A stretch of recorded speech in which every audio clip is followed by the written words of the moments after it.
In a stunning turn of events that has shaken Wall Street and global markets, billionaire hedge fund strategist Scott Bessent, once one of Washington's loudest critics of Beijing's economic practices, has abruptly softened his tone after China's overnight financial maneuver sent the U.S. dollar plunging to record lows. What began as a bold warning against Chinese manipulation has ended in a quiet retreat as the balance of financial power suddenly tilted eastward. According to Bloomberg and Reuters, the crisis began late Sunday when China's central bank launched an unexpected series of currency interventions, dumping a significant portion of its U.S. Treasury reserves while simultaneously strengthening the yuan's global position. The coordinated move immediately triggered volatility in currency markets. Within hours, the dollar index fell by nearly 4%, its sharpest single-day drop in over 2 decades. Global investors panicked as capital flowed rapidly into Asian currencies and gold futures, signaling a potential loss of faith in America's economic resilience. Just days earlier, Bessent had publicly blasted China's trade policies, accusing Beijing of weaponizing its currency and debt holdings to destabilize the West.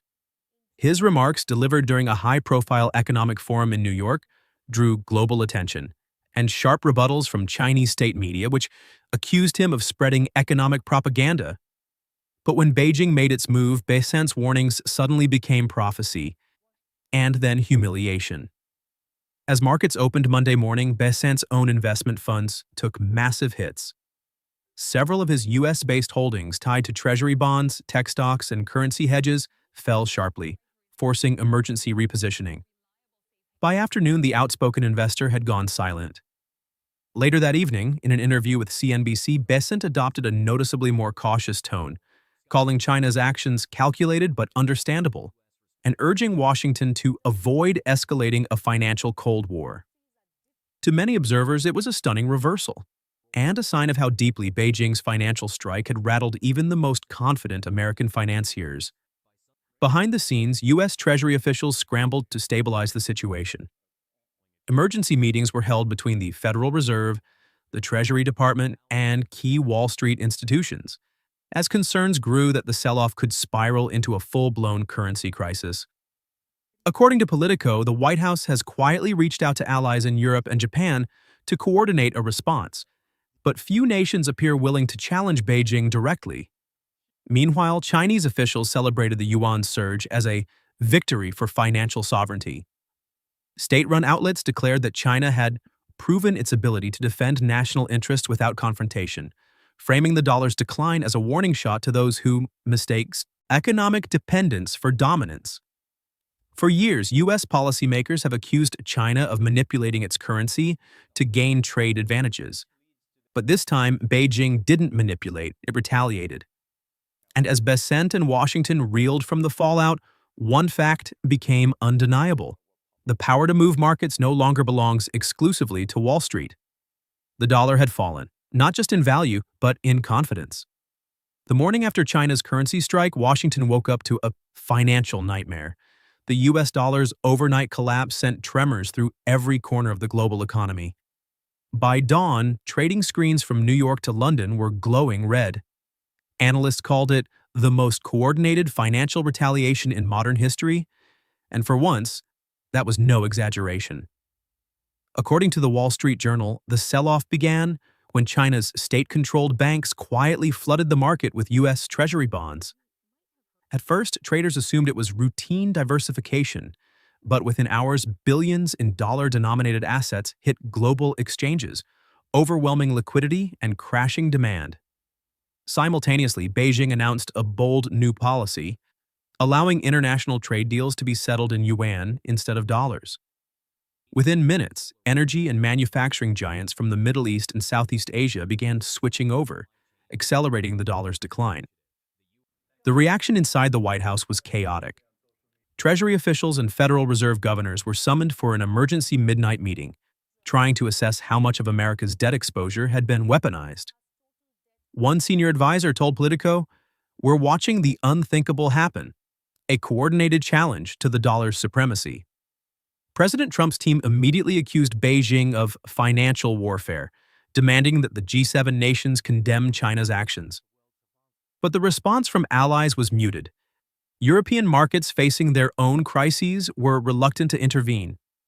Even Japan, long considered a U.S. financial ally, avoided direct confrontation, fearing backlash in Asian trade. On Wall Street, the panic was palpable. The Dow Jones fell 1,500 points within 2 trading sessions. The tech-heavy Nasdaq dropped nearly 6%, while bond yields spiked to levels unseen since the 2008 financial crash. Gold surged past $2,800 an ounce, and Bitcoin briefly hit $90,000 as investors fled the traditional financial system. "It's a loss of faith moment," said one strategist at Morgan Stanley. "When a currency that's been the global anchor for 80 years suddenly slips, the psychological damage is far worse than the numbers." Meanwhile, Beijing appeared calm and composed. The Chinese yuan strengthened sharply, bolstered by record energy contracts with the Gulf states and new trade agreements in Africa and Latin America, all denominated in yuan. State-run Xinhua news agency published an editorial declaring, "The world is moving toward financial multipolarity. The era of the single dollar is ending." Bessent, once the loudest voice warning against China's rise, now found himself cornered. As global funds scrambled to rebalance portfolios, his firm suffered staggering losses.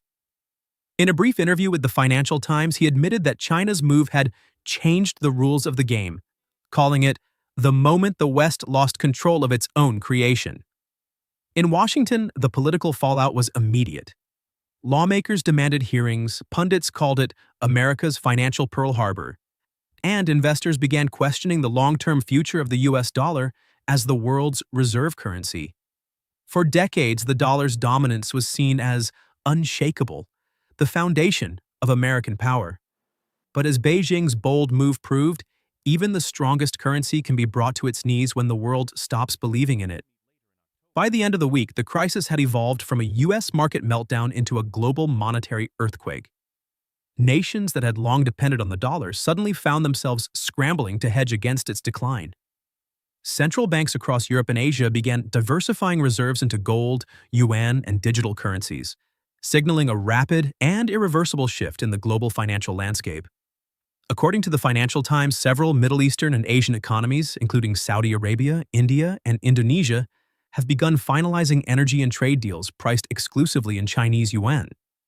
This marked a historic break from the petrodollar system, which for half a century had tied global oil sales to U.S. currency.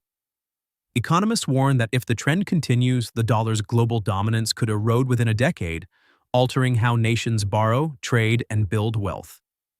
For Washington, the shock was existential. The U.S. Treasury called the dollar the cornerstone of global stability, but markets no longer seemed to agree. Inflation fears resurfaced overnight as import costs spiked, and investors pulled billions from Treasury bonds, worried that America's economic foundation had been politically exposed. "The dollar's collapse isn't just financial, it's psychological," said one analyst at Goldman Sachs. "It's the first time global investors have questioned whether the United States can still lead." Beijing, meanwhile, seized the moment. The Chinese government launched a massive digital yuan settlement initiative, inviting nations across Africa, the Middle East, and South America to adopt its new cross-border payment system, an alternative designed to bypass U.S. banks and sanctions entirely. Within days, Russia, Iran, and several Southeast Asian countries expressed interest, seeing it as an opportunity to escape the West's financial grip. Back in the U.S., Scott Bessent's retreat mirrored a broader realization among investors. The balance of power had shifted.